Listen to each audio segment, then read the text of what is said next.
Hello everyone, welcome. Today I'm going to walk through FearSensor. It's a demo platform that detects fear-mongering in videos and reveals how your body reacts in real time. We are connecting emotions, media manipulation, and physiological stress all in one place. Fear is everywhere. Social media, news headlines, advertisements, political campaigns.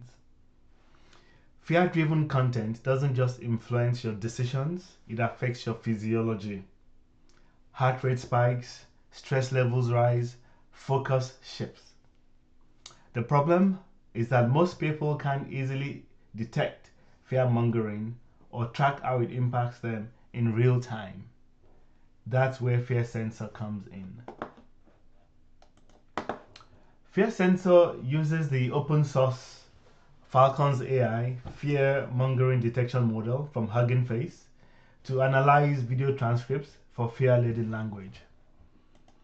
This is then integrated with wearables such as Fitbit to fetch biometric signals like your heart rate and aligns them with the video timeline.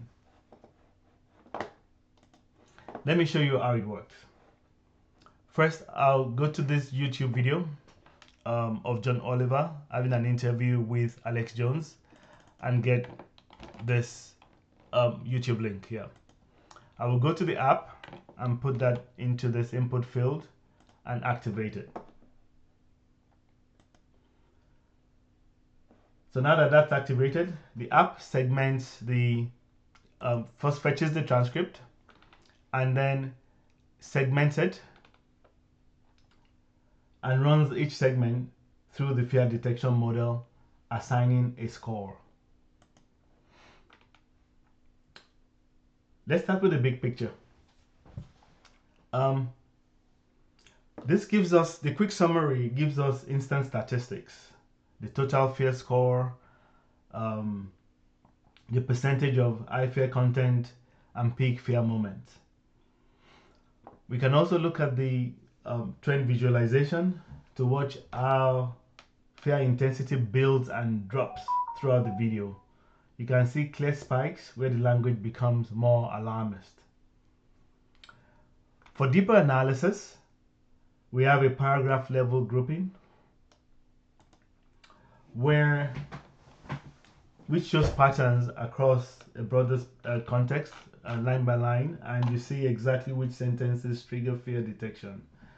I fear segments are highlighted in red, while neutral content is in green and yellow.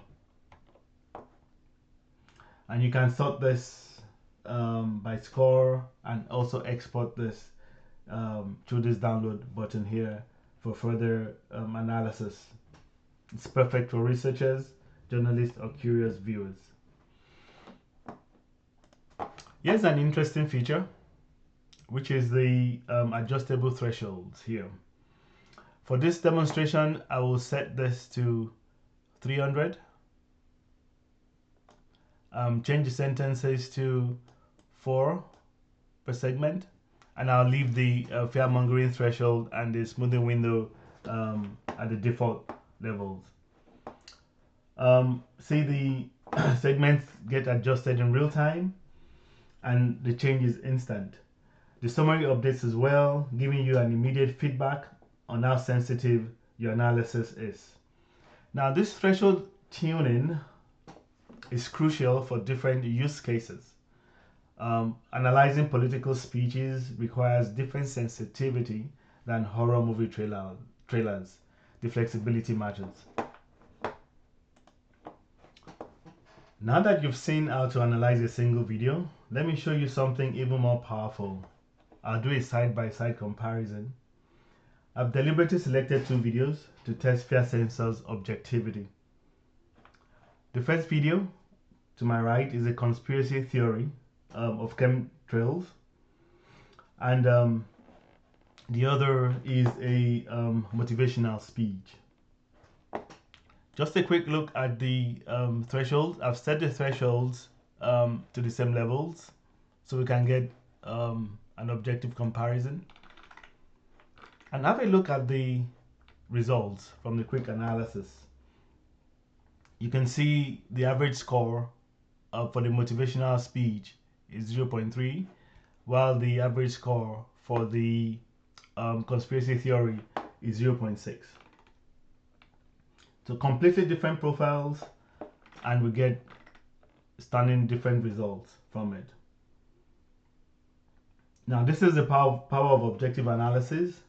Both videos might feel emotional to watch, but FearSensor quantifies the difference. One is engineered to trigger fear responses, the other isn't.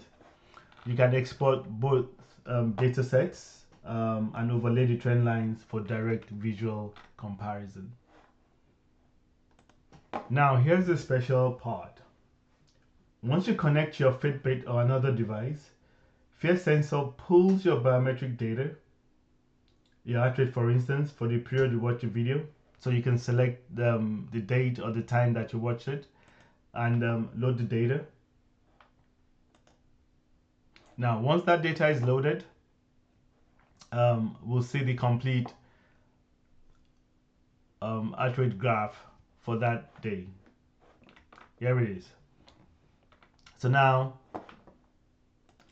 once I click this button here, FearSensor aligns those biometric readings with the transcript timestamps right here. Look at the correlation. See how the heart rate spikes, rises after those high fear scores. The lag is actually important. Physiological responses don't happen instantly. Sometimes fear spikes precede heart rate increases by 3 to 5 seconds, which tells us something about stress response mechanisms. Your brain processes the threat before your body does.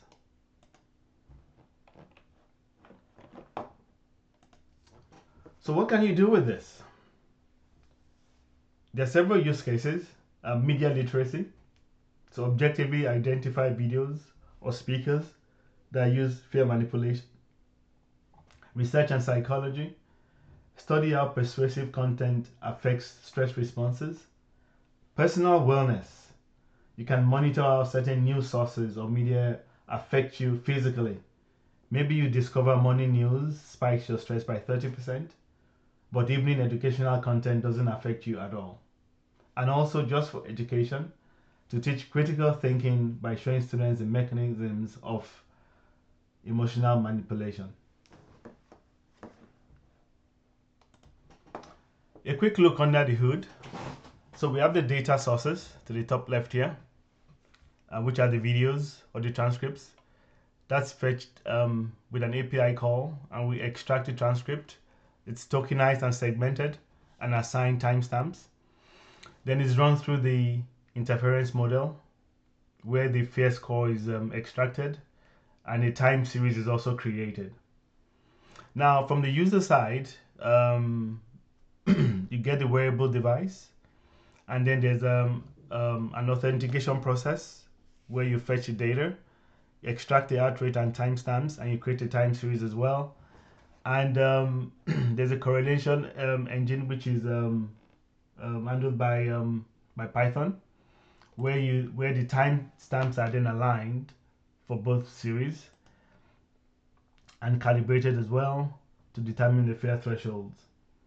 And then we run that through visualization, which in this case is done by Streamlit. Just before I close, some important caveats here. This is a research and demonstration tool, not a medical device. Physiological responses vary widely across individuals. Correlation doesn't equal causation. A heart rate spike doesn't automatically mean content is dangerous or that you are being manipulated. You need good transcript quality and properly recorded wearable data for accurate results. And critically, never use this as a definitive measure of someone's emotional or mental state. It's a tool for awareness and research, not diagnosis. Use FearSensor to become more conscious of media tactics, not to make judgments about your physiological health or others' intention without broader context. Want to try it yourself? The project is open source on GitHub. Try out the videos, get the code, adapt it, maybe add some new integrations and support for different biometric signals or batch videos, video analysis across entire channels. Thanks for watching. Stay aware, stay critical, and take care of your mental and physical well-being. Thank you.